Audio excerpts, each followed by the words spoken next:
Mkhwanazi siyakuthemba baba njengoba njengamanje kufanele uyophatha unational Mkhwanazi ngiyacela mina ukuthi uyazi kwaZulu ukhule kwaZulu waphinde wasebenza kunational waphinde futhi wabuya uzosiphatha la as a provincial commission ngiyacela ukuthi utshele staff sakho sonke na intelligence na wonke abantu ukuthi ngempela you must never ever allow to be misled because if misled of the leader siyayazi umlando wayo. President Ramaphosa was misled during a 2021 unrest. Misled yini na icabinet yakhe ngoba mawumongameli akwazi ukuyibuka emhlanje. Misled abantu naye wavuma ukubislidwa. Yangizwa ngithini? And then the result waba yini? Waba disaster in the country. Because abantu bahlakaniphile abantu bafundile ingane ezifundile zikwazi ukuqhamuka neinformation esingayazi thina abantu busy iqolozelo generation the legacy izikhazi la ukuthi sengindala abafana yes umkhwalo ngevumela please make sure you must never ngevumela uba misled because izaso ukuthi uthando umphakathi uthando uthini ngoba sibonile ubuqotho bakho nendlela oyiphethe ngayo nendlela osikhulumela ngayo amagama nezinto eziphila kithi siwumphakathi nezinkinga zethu. You gotta love social media, man. I just can't imagine my day without starting by checking the street of social media, what's going on, what's trending. So welcome to my YouTube channel. Welcome to Ghetto Fame TV network. If you haven't yet subscribed, please do so. This will help our channel to grow. Okay.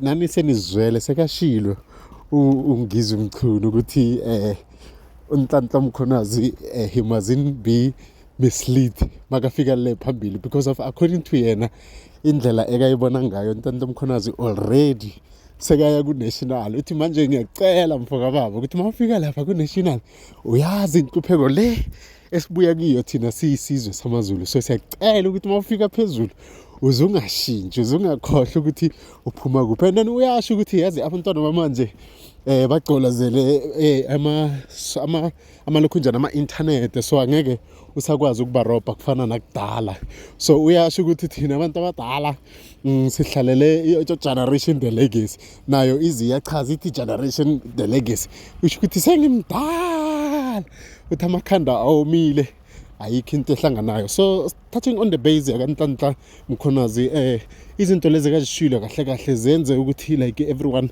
raise ama eyebrows yabona so that is why ubona nabo ngiza umchunu ba comment but ngibona ama comment amaningi abantu abaningi bakhuluma bathi ungiza umchunu angeke athi abantu bangabi misled might say yena kudala amislideka yabona so just comment down below and don't forget to subscribe ungitshela ukuthi wena ucabangani ngale topic yonke esiphethe elangeni namhlanje yini uyibonaka ukuthi mhlambe ungiza umchunu ukhuluma iqiniso ngale zinto kazikhulumayo or ungiza umchunu mara mina ngiyamthanda yazi South Africa yazi basiphethe abaharutman afana nabo ngiza umchunu you know ukuthi mawungena ku social media uthola yena even if abantu abaningi bangavumelani nazo izinto kazishoyo yona even if abantu abaningi bangaboni ngale lihlo leli yena abona ngalo but unesibindi so abantu abafana nabo ngiza umchunu siyabadinga because of sometimes basi encourage elifeini uthola ukuthi mhlambe ugive up yabona so mawubheka ama videos wakufana nala